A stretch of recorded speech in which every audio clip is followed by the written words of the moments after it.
Hello everyone. तो मेरे पास एक रिक्वेस्ट आई थी, एग्ज़ाम चल रहा है, बहुत इमरजेंसी है। एमसीक्यू क्वेश्चंस की जो कि चैप्टर 10 है।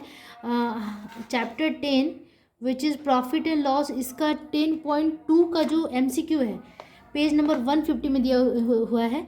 इसे करने की रिक्वेस्ट आई हुई है, तो चलो आज हम इसका एमसीक्यू करने जा रहे हैं। पहला क्वेश्चन आप देख सकते हैं, इस तरीके से है। क्रय मूल्य और विक्रय मूल्य का अनुपात 10:11 हो तो लाभ प्रतिशत बताएं। मतलब कि क्रय मूल्य, इसका मतलब कि सीपी और एसपी, ठीक है। सीपी और एसपी का रेशियो दिया हुआ है, ये 4 नंबर क्वेश्चन में है। तो सीपी इज टू एसपी, ठीक है, दिया हुआ है कितना 10:11। तो हमें क्या निकालना है, हमें पी निकालना है, लाभ निकालना है, परसेंटेज ऑफ पी निकालना है, ठीक है, ये हमें निकालना है। तो यहाँ पे आप देख सकते हैं, ठीक है। तो परसेंटेज ऑफ पी निकालना है, तो ऑब्वियसली हम इसे 10x अज्यूम कर सकते हैं और इसको 11x अज्यूम कर सकते हैं। मतलब कि जो हमारा कॉस्ट प्राइस है, क्रय मूल्य है, वो 10x हो जाएगा और विक्रय मूल्य हमारा 11x हो जाएगा। तो हम परसेंटेज ऑफ पी निकालेंगे। तो पी कैसे निकालते हैं, लाभ कैसे, मतलब कि जो सेलिंग प्राइस है उसमें से सेलिंग प्राइस हमारा 11x है, तो 11x माइनस 10x कर देंगे, दैट इज x आ गया। तो परसेंटेज ऑफ पी निकालेंगे, परसेंटेज ऑफ पी गुना 100। जब भी परसेंट निकालते हैं तो 100 से गुना करते हैं, मल्टीप्लाई करते हैं। तो हमारा प्रॉफिट कितना आ गया, x का आ गया, एक्स आ गया। और सीपी हमारे कितना है, कॉस्ट प्राइस कितना है, खरीदने वाला क्रय मूल्य का प्राइस 10x है, गुना 100 कर देंगे हम, ठीक है। एक्स से एक्स रिड्यूस हो गया, 10 से इसको काटेंगे तो 10 बार में, तो हमारे कितना आ गया 10%। अब देखते हैं कि ये कौन से ऑप्शन में है। तो आप देख सकते हैं कि ऑप्शन नंबर डी में ये है, तो डी हमारा करेक्ट ऑप्शन हो जाएगा, ठीक है। अब बढ़ते हैं नेक्स्ट क्वेश्चन में, सेकेंड नंबर। तो सेकंड नंबर क्वेश्चन लिखा हुआ है कि एक किताब को 40 रुपये में खरीद कर 60 रुपये में बेच दिया गया, तो लाभ कितना है। बहुत ही आसान है, 40 में आप खरीद रहे हैं और 60 में बेच रहे हैं, तो आपका जरूर लाभ ही हुआ होगा। तो इसमें से 60 में से हम 40 घटा देंगे और प्रतिशत लाभ पूछ रहा है, सेम वैसा ही क्वेश्चन है। तो इसे करते हैं, 40 रुपये में खरीद रहा है, यानी कि सीपी हो जाएगा कितना 40 रुपया, और एसपी बेच कितना रहा है 60 रुपया में, ठीक है। प्लीज़ इस तरीके के साउंड आते रहते हैं तो उस पर ध्यान मत दीजिएगा, एग्जाम है, डिस्ट्रैक्ट नहीं होना है, ठीक है। तो हमें क्या निकालना है, लाभ निकालना है, पी निकालना है। तो P is equal to S P minus C P होता है, सबको पता है। एस पी है 60 में से 40 घटा देंगे तो आ जाएगा 20। अब परसेंटेज ऑफ पी हमें निकालना आता है, P by C P into 100। तो पी हमारा कितना है 20 है, और सी पी कितना है, जो कि खरीदने वाला प्राइस होता है वो सीपी होता है, बटा मल्टीप्लाई 100, ठीक है। इसे काट देंगे, 20 दूना 40 और 2 से इसको काटेंगे तो ये हो गया 50, यानी कि 50% हमारा परसेंटेज ऑफ प्रॉफिट हो गया। मतलब हमें 50% का फायदा यहाँ पे हो गया है, ठीक है। अब बढ़ते हैं नेक्स्ट क्वेश्चन पे। तो थर्ड नंबर क्वेश्चन कह रहा है कि एक कमीज को 360 रुपये में बेचने पर 10% की हानि हो गई, तो कमीज का क्रय मूल्य कितना था, ठीक है। तो ये वाला क्वेश्चन जो है आपके फॉर्मूला पे बनेगा, तो आपको क्या करना होगा, सबसे पहले तो फॉर्मूला लर्न कर लेना होगा, ठीक है। तो हमें देख लेते हैं कि कमीज कितने पे बेचा गया है, मतलब कि एसपी कितना है कमीज का 360 रुपया, ठीक है, 360 रुपया है, ठीक है। तो एसपी कितना हो गया 360 रुपये, और हानि कितने की हुई है, मतलब लॉस कितना का, परसेंटेज ऑफ लॉस है 10% का। तो हमें क्या निकालना है, हमें निकालना है क्रय मूल्य। क्रय मूल्य मतलब हमें निकालना है सीपी, ठीक है। तो सीपी का फॉर्मूला हम लिख लेंगे, सीपी का फॉर्मूला होता है, ठीक है, 100 अपन, ठीक है, 100/100 प्लस माइनस होता है। तो यहाँ पे जब हानि होती है ना, तो हम तो माइनस कर देते हैं, ठीक है। हानि कितना है 10% का, ठीक है। तो ये हो गया फॉर्मूला, इंटू हो जाता है एसपी, ठीक है। तो मतलब यहाँ पे परसेंटेज ऑफ लॉस मैं लिख दूँ, ऐसे कंफ्यूज नहीं होना है, परसेंटेज ऑफ लॉस, ठीक है। तो ये फॉर्मूला है, तो 100/100, और परसेंटेज ऑफ लॉस कितना है 10 का है, और एसपी हमारा 360 है, ठीक है। तो अब इसमें से इसको सॉल्व कर लेते हैं, कि 100 में से ये हो गया 90 और ये हो गया 360, ठीक है। अब इसे सॉल्व कर लेते हैं, तो ये 0 से 0 गया, 9 से इसको काटते हैं, 9 चौका 36 यानी कि 40 हो गया, 40 इंटू 10 यानी कि 400। तो 400 रुपीज़ हमारा सीपी हो गया क्रय मूल्य। और यही आपके ऑप्शन नंबर कितने में दिया हुआ है, ये है आपका ऑप्शन नंबर बी। तो बी हमारा करेक्ट ऑप्शन हो जाएगा, ठीक है। अब आगे बढ़ते हैं हम क्वेश्चन नंबर 4 पे। देखिए, तो चौथा नंबर जो क्वेश्चन है कि 20% की छूट देने के बाद बेचने पर एक ज्यामिति के बक्से का विक्रय मूल्य 48 रुपया हो जाता है, तो निर्धारित मूल्य कितना था। निर्धारित मतलब कि जो कि हमारा मार्क प्राइस होता है ना, एमपी, वो कितना था ये पूछा जा रहा है। पहले दिया क्या हुआ है, छूट दिया हुआ है, डिस्काउंट दिया हुआ है कितना 20% का डिस्काउंट दिया हुआ है, और साथ में क्या दिया हुआ है विक्रय मूल्य, एसपी दिया हुआ है कितना, एसपी दिया है 48 रुपीज़ का, 48 रुपीज़ का दिया हुआ, ठीक है। तो हमें पूछा क्या जा रहा है कि पूछा जा रहा है कि निर्धारित मूल्य एमपी कितना था, मार्क प्राइस कितना था, ठीक है। तो मार्क प्राइस पे हमने कुछ छूट दिया, तब जाके हमने इतने पे बेचा, मतलब कि जितना प्राइस होता है उस पर कुछ छूट दे दिया। कितना दे दिया? 20%। तो मान लेते हैं कि लेट MP कितना था, मार्क प्राइस था X। अब X पे हमने 20% का छूट दे दिया, तो हम माइनस ही तो करेंगे, X माइनस 20% ऑफ X, ठीक है। अब छूट देने के बाद मान लीजिए 100 रुपये का सामान है, उसमें 20 रुपये हमने माइनस करके तब हमने इतने में बेचा।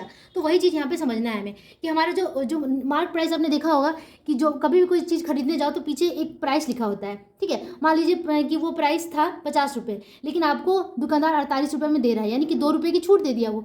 तो यहाँ पर हम वही छूट निकाल रहे हैं। हम मान लेते हैं कि ये हमारा मार्क प्राइस था और हमने उस 20% की छूट देने पर हमें वो सामान कितने में मिला है?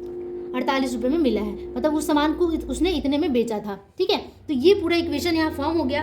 अब x माइनस 20% ऑफ x कर लेंगे, यानी कि 20/100 इंटू एक्स इक्वल्स 48। तो यहाँ से हम क्रॉस गुना कर लेंगे, तो 100 माइनस 100x हो जाएगा, माइनस 20x बटा 100 बराबर 48। अब इसको सॉल्व कर लेते हैं, तो 80x, ठीक है, 80x/100 इक्वल्स 48 हो जाता है, ठीक है। अब यहाँ पे इसको काट देंगे पहले, ठीक है, यहाँ पे, और यहाँ से आपका x निकालेंगे, तो 48 गुना 10, 10 क्रॉस मल्टीप्लाई हो जाएगा, ठीक है। पर मैं इसको और थोड़ा सा इधर कर दूँ, ठीक है। 48 गुना 10 बटा में आ जाएगा क्या? 8। तो 8 6 48, 8 6 48, और ये हो गया 60। तो x हमने किसे माना था? मार्क प्राइस माना था, ठीक है। तो मार्क प्राइस कितना था? एक्स हमने मार्क प्राइस को माना था, यानी कि मार्क्स प्राइस हमारा 60 आ रहा है, जो कि आपका ऑप्शन नंबर ए में है। तो ए आपका हो गया करेक्ट प्राइस, ए हो गया करेक्ट ऑप्शन, ठीक है। तो बहुत ही ईजी क्वेश्चन होता है। जब इस तरीके के क्वेश्चन होना छूट वाले, तो आपको MP को कुछ ना कुछ अज्यूम कर लेना है और इस तरीके से बनाना है। कॉन्सेप्ट को समझना है कि छूट देने का क्या मतलब है। छूट देने का 20% का छूट देने का मतलब कि जो सामान है उस पर 20% का, तो पहले सामान का 20% निकाला, फिर उस सामान में से जो सामान का प्राइस था उसमें से घटाया, तब जाके हमने उसको बेचा ना। इसलिए ये वाला इक्वेशन आपका फॉर्म हो रहा है, और इसी इक्वेशन को सॉल्व करने पे हमें पूरा आंसर मिल जाएगा, ठीक है। तो अब आगे बढ़ते हैं, एक बार मैं स्क्रॉल करके पूरा दिखा दूँ ताकि कोई भी कन्फ्यूजन ना रहे, ठीक है। अब आगे बढ़ते हैं हम 5th नंबर क्वेश्चन पे। ओके, तो लास्ट क्वेश्चन देखते हैं। एक खुदरा विक्रेता निर्धारित मूल्य पर 20% की छूट पर दवा खरीदता है और निर्धारित मूल्य पर ही उसे बेच देता है, तो उसका प्रतिशत लाभ कितना है? मतलब कि जो वो खरीदा था तो वो छूट पे खरीदा था, लेकिन वो बेच रहा है तो जितना मार्क प्राइस था उसी पे उसने उसको बेच दिया है, ठीक है। तो चलिए इसे सॉल्व करते हैं, ठीक है। तो जो डिस्काउंट है वो कितना है? 20% का, ठीक है। और MP हमें नहीं पता है, मार्क प्राइस कितना था, उसे x मान लेते हैं, ठीक है।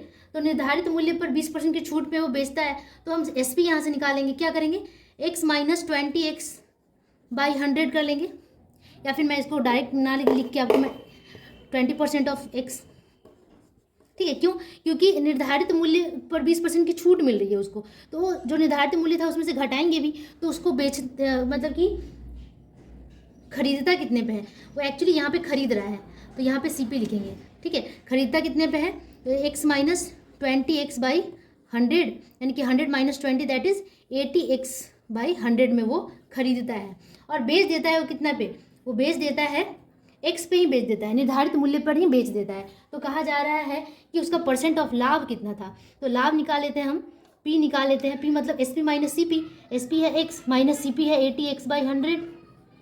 तो आप इसको अगर क्रॉस मल्टीप्लाई करते हैं तो ये हो गया 100 माइनस 80, यानी कि 20x/100 आ गया, ठीक है। अब कह रहा है क्या कि उसका परसेंटेज ऑफ P निकालना है हमें, ठीक है। परसेंटेज ऑफ P मतलब परसेंटेज P का फॉर्मूला होता है आपका P/CP। CP कितना है हमारा? CP हमारा यही है 80x/100 इंटू 100 होगा, ठीक है। तो P हमारा इतना निकला था और हमने उसे क्या से CP से डिवाइड कर दिया।